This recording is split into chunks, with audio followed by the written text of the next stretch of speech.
Hello, and welcome to Redhead Reviews, where I review some of my favorite books.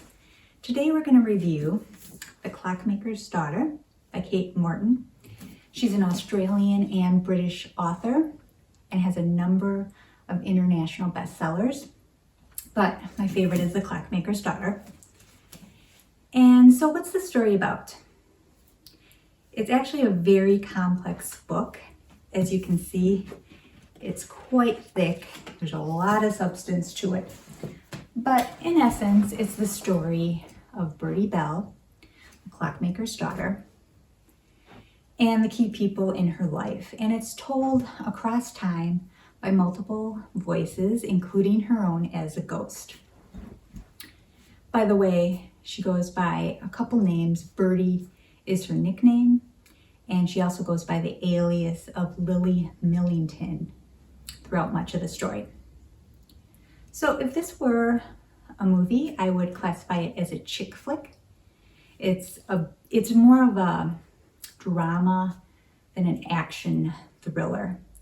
And it's just a beautiful, romantic, feel-good story that tugs at the heartstrings. So if you like that kind of story, you're gonna love The Clockmaker's Daughter. So let's get into why I love this book. First, if I had to describe this book in one word, it would be eclectic. The story weaves together so many different themes, from art to history to love, loss, friendship, the supernatural, and even murder. And the author just does a masterful job of weaving together these themes into a beautiful story. There's a little bit of everything. Second, I love how the book goes between the past and the present, which are entwined. The book covers a huge time period, more than 150 years, from the Victorian era to present day. And the bridge between the two is a young archivist named Elodie, who finds a leather satchel, and inside are two objects. First, a photograph of an intriguing woman in Victorian attire, and second, an artist sketchbook. And as she digs into the history of the items, she unravels this uncanny personal connection to them. Another reason I love the book is it includes a magical house. Much of the book centers around Birchwood Manor, which is a quaint cottage with twin gables on the Upper Thames River.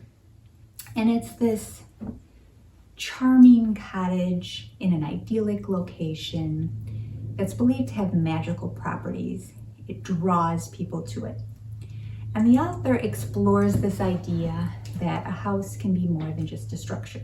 It can invoke feelings of safety, security, belonging, and it can even be a source of inspiration.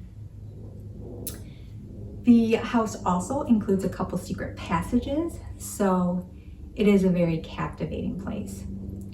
And the house serves a variety of important purposes throughout the years, all inspirational, and houses a number of interesting guests and occupants.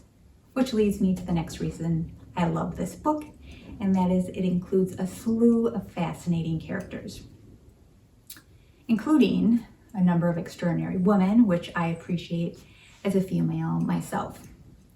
But each of these characters has its own distinct sub-story that connects to this larger overarching story. So there's all these unique sub-stories going on, but they all connect up to this larger story. It can get a little bit challenging keeping all the characters straight, especially as the story moves between the past and the present. But each character is a piece of the puzzle that connects to this masterful story. And I actually read the book a couple times for a couple of reasons. Because first, I love the book so much. And second, because you can't fully appreciate and grasp all the intricacies of the story and how they fit together without reading it more than once. So the second time you read it, you will really pick up a lot more and appreciate it a little bit more. It's still great if you read it once, but if you read it a second time, you'll love it even more. So the last reason I love this book is it includes a great mystery. The main plot of the story is about the summer of 1862, when a group of young, talented artists stay at Birchwood Manor in search of inspiration and creativity. And one dark, stormy night, a woman is shot dead, and both Lily Millington and an expensive heirloom go missing. So it's presumed that Lily has murdered her lover's fiance and taken off with the exquisite blue stone. So throughout the story, you're wondering, did Lily really murder Fanny? What happened to Lily and the blue stone? Was Lily's love for Edward just a farce to pull off this grand heist? After all, she was a professional thief. And I'm happy to say you do get answers to all these questions in the end. So I would rate this book 4 out of 5 stars. It's just such a unique, delightful, heartwarming story.